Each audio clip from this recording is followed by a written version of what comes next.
Chapter 3, The Lump. Before the phone call I received on that August morning came the lump. It was smallish in size, but the fact that it was there was a glaring sign that something was not quite right. The first time I felt it was when I was scratching an itch close to my right armpit. I noted that the lump was about the size of a large pea. It was a little tender if I gently squeezed it, and I could also roll it around a little bit with my fingers. Even though Mark was driving us to our family reunion at the time I made this discovery, I made him reach over so he could feel it. Do you remember that being there before? I asked. No, he replied. I don't remember it being there either. I'll have to ask Dr. Mainwaring about it when I see her in a couple of weeks. When I went to that next scheduled appointment, I almost forgot to talk to her about the lump. We got caught up in discussing my irregular periods, and it must have slipped my mind. But thanks to divine intervention, I remembered the lump just as my doctor was about to leave the room.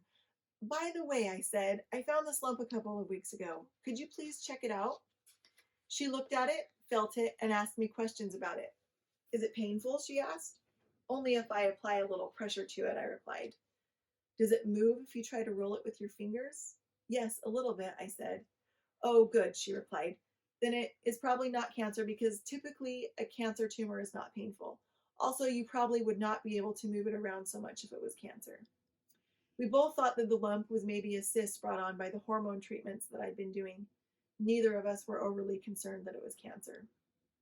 I left her office with instructions to continue the birth control pills I was on and to watch the lump for a couple of weeks. If it did not go away, or if it got bigger, I was to go and have an ultrasound. I made my way home and did not have another thought about the lump. My busy life consumed me, and it wasn't until a couple of weeks later that I remembered the lump. I was trying to get a handle on the Mount Vesuvius of paperwork on my kitchen counter, and I came across the ultrasound order. I immediately felt for the lump. Yes, it was still there. Wait a second. Was it bigger?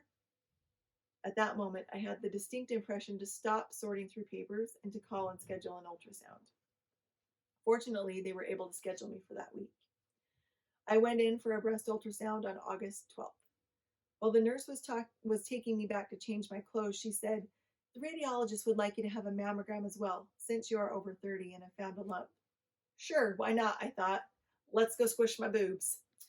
That surprise turn of events made the anxiety start to creep in a bit. I didn't... Did you think that was funny? I didn't know what to expect from a mammogram, and I had not mentally prepared myself for one either. I was just there to get an ultrasound and be on my merry way. As I sat by myself in the waiting room, I tried to settle the uneasiness growing in my heart by flipping through some magazines. We couldn't really be talking about cancer here, could we? Finally, it was my turn, and I followed the nurse back to the mammography room. Thankfully, and to my great surprise, the mammogram was easy, although a tad uncomfortable. The only thing that presented a bit of a challenge was the fact that I had breast implants. In 2009, I had made the decision to have breast augmentation surgery. A lot of thought and prayer went into that major decision, and I have never regretted doing it. In fact, I now feel like the implants played a small part in saving my life. Because of the location of the lump, I don't think I would have felt it as soon as I did if the implants had not been there. The mammography technician was very proficient at her job and positioned me where I needed to be so that she could get a good image. She helped me feel at ease, and I went back to not being anxious at all.